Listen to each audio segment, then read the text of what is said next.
जय हनुमान ज्ञान गुण सागर, जय कपीस तिहु लोक उजागर। हिंदू धर्म की मान्यताओं के अनुसार संकट के समय भगवान हनुमान को याद कर हनुमान चालीसा पढ़ी जाती है, जिन्हें संकट से मुक्ति दिलाने वाला माना जाता है। आप में से कई लोगों ने इस पवित्र हिंदू धार्मिक पुस्तक को जरूर पढ़ा होगा, जो कई भाषाओं और कई शैलियों में उपलब्ध है। आज हम आपको बताएंगे कि कैसे ओडिशा के गंजम जिले के एक कलाकार ने भगवान हनुमान के प्रति अपनी भक्ति और अपनी कल्पना को एक नए रूप में प्रदर्शित किया है। उन्होंने लकड़ी पर हनुमान चालीसा पुस्तक लिखी है। उनके हाथ के स्पर्श से पुस्तक के शब्द जीवंत हो गए हैं। ये अनूठी पुस्तक न केवल देखने में बेहद आकर्षक है, बल्कि कलात्मक दृष्टिकोण से भी एक प्रशंसनीय प्रयास है। लकड़ी पर इस पुस्तक के रचयिता प्रतिभाशाली युवा कलाकार अरुण साहू हैं, जो ओडिशा के गंजम जिले के हिंजुली कट के कांटे कोली गांव से ताल्लुक रखते हैं। उन्होंने वर्तमान लॉकडाउन अवधि के दौरान खाली समय का सदुपयोग करने और ऐसी पुस्तक का निर्माण करने का मन बना लिया था। हनुमान चालीसा पाठ करू मन भीतर गोटे आइडिया आसिला कि एटा मु काठरे हनुमान चालीसा का पाठ करते समय मेरे दिमाग में एक विचार आया कि मैं कुछ अलग बनाऊं। मैंने इसे लकड़ी पर उकेरने के बारे में सोचा। मुझे ये सोचने में 3 से 5 दिन लग गए कि इस लकड़ी के शिल्प को कैसे आकार दिया जाए जो एक किताब की तरह दिखाई दे।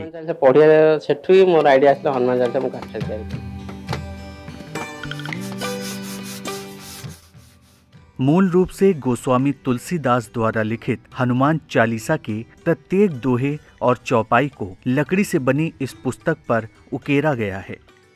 लकड़ी, छेनी और ब्लेड का उपयोग करके उन्होंने ये किताब तैयार की है, जिसमें कुल 5 पेज और 2 कवर पेज हैं।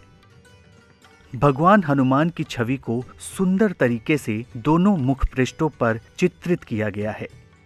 लकड़ी से बनी इस हनुमान चालीसा पुस्तक की लंबाई 10.5 इंच है, जबकि इसकी चौड़ाई 9 इंच है। ये 2.5 इंच मोटी है।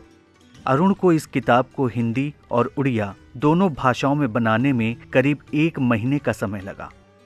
लकड़ी के पन्नों के साथ ही किताब के कवर पेजों को देखकर लोग चकित रह जाते हैं। अरुण की इच्छा है कि 2 भाषाओं में लिखी गई हनुमान चालीसा पुस्तक के इन दोनों सेट में से उड़िया ओडिशा के मुख्यमंत्री नवीन पटनायक को और हिंदी वाली देश के प्रधानमंत्री को भेंट करें। Hanuman Chalisa book print computer द्वारा केमती लेटर जाक समान रहइबो।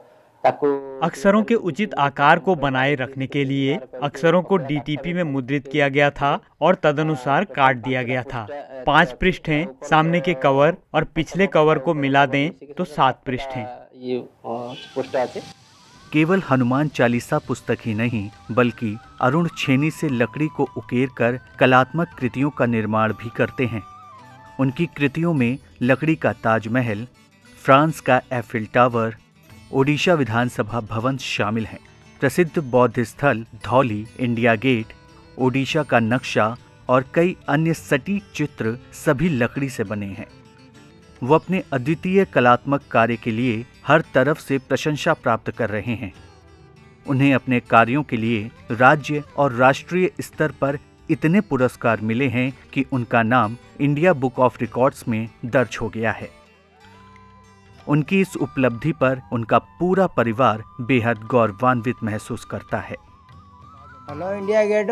उसने ताजमहल, इंडिया गेट जैसी कई अन्य कलाकृतियां बनाई हैं। अपने इस कलात्मक कौशल के लिए उसे लोगों से बहुत तारीफ मिली है। मुझे गर्व है कि मेरे बेटे ने लकड़ी पर हनुमान चालीसा को उकेरा है। अरुण की महत्वाकांक्षा लकड़ी से बनी हनुमान चालीसा किताब को देश की हर भाषा में बनाने की है। उन्हें उम्मीद है कि इसे गिनीज बुक ऑफ रिकॉर्ड्स में जगह मिलेगी।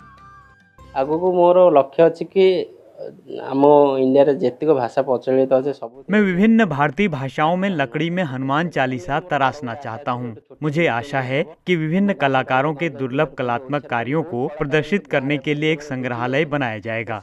ऐसा छुपा खजाना विश्व प्रसिद्ध होगा। आगे एक प्रशिक्षण केंद्र होगा, छात्रों को वहाँ प्रशिक्षित किया जा सके और मैं नवोदित प्रतिभा को प्रशिक्षित करने के लिए अपनी सेवा की पेशकश करूँगा। लाभ करते पारता आ जदि गोटे ट्रेनिंग सेंटर जदि खोला जाता तो या द्वारा बहुत पिला उपकृत होता मु भी से ट्रेनिंग देकी से भी शिखिता। इस युवा कलाकार द्वारा लकड़ी पर कलात्मक प्रस्तुति वास्तव में प्रशंसनीय है। अगर उन्हें अपेक्षित सहयोग और संरक्षण प्राप्त होता है तो वो निश्चित रूप से अपनी कला के काम को आगे बढ़ाएंगे। अन्य उत्साही युवा लोगों को आवश्यक प्रशिक्षण प्रदान करने और कई और कलाकारों को बनाने के अलावा वो ओडिशा का नाम सुनहरे अक्षरों में भी लिख सकते हैं।